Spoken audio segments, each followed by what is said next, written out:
Achieve this lather naturally with castor oil. One of the main questions I always get when it comes to soap is, does it lather well? And I am happy to announce that yes, it does. All of my soap bars are made with castor oil. The right amount of castor oil will create a very nice bubbly and stable lather. For this video, you're going to get a 2-for-1 special. So not only are we going to be using castor oil, but we are also going to be using pumpkin puree to enhance our lather. I'll also have madder root, colloidal oatmeal, kaolin clay, as well as a fragrance from Nature's Garden called Falling for Fall. So let's get started. First, I'm making sure my temperatures are between, 87, 86, and 100 degrees. I'm going to add in my colloidal oatmeal and kaolin clay to the oils. And I add them to the oils because I don't want to overstick blend by adding them after the lye solution has been added. I'm also adding in the madder root for some color, and then the pumpkin puree. I am measuring in the pumpkin puree at 2 tablespoons per pound of soap. So this is a 2.5 pound load. So I put 4 tablespoons. I'm going to mix all of that in the oil. And again, that is just because I don't want to add the lye solution, because once you add the lye solution, you get soap. And I don't want there to be a thick batter. I want it to be thin and fluid. So I'm adding these things earlier so I can incorporate them and properly mix them before adding in the lye solution. Castor oil and pumpkin puree enhance soap lather in distinct ways. Castor oil is known for its ability to create a rich, stable lather. It increases the soap's ability to produce bubbles and contributes to a creamy texture.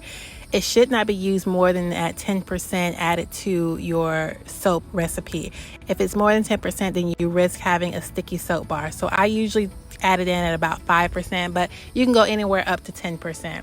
Now, pumpkin puree contains natural sugars and enzymes that can boost the soap's ability to produce lather. The sugars contribute to better bubbles, while the puree adds skin nourishing properties, making the lather not only more abundant but also more moisturizing.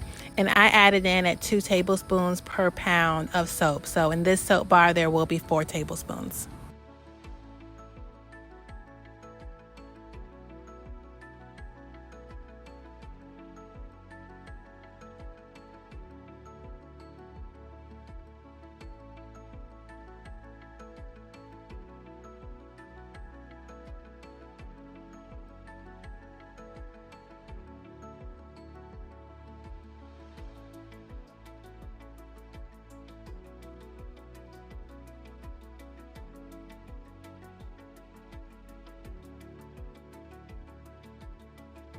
One thing that is common with sugars is overheating. So if you add any type of sugar, such as a puree, to your soap bar, you could risk overheating. And when you overheat, there are cracks that could form. Now this one's just a small crack, so I'm showing you how I'm just easily getting it away, but just kind of smushing the soap together so I can get rid of the crack. And look at that, crack gone.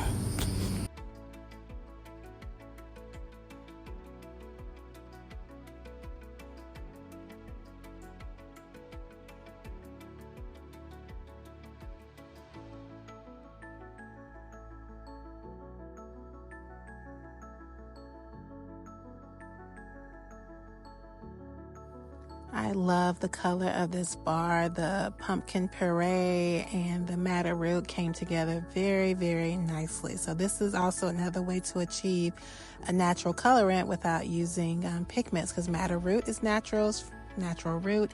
And then of course the pumpkin puree is just a natural puree, and it's just the pumpkin and water. There's no like added sugars or any other additives.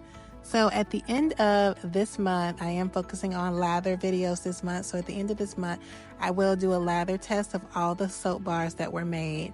And if you guys have used any natural ways to lather, please comment below and let me know. And for now, Black Hands are out.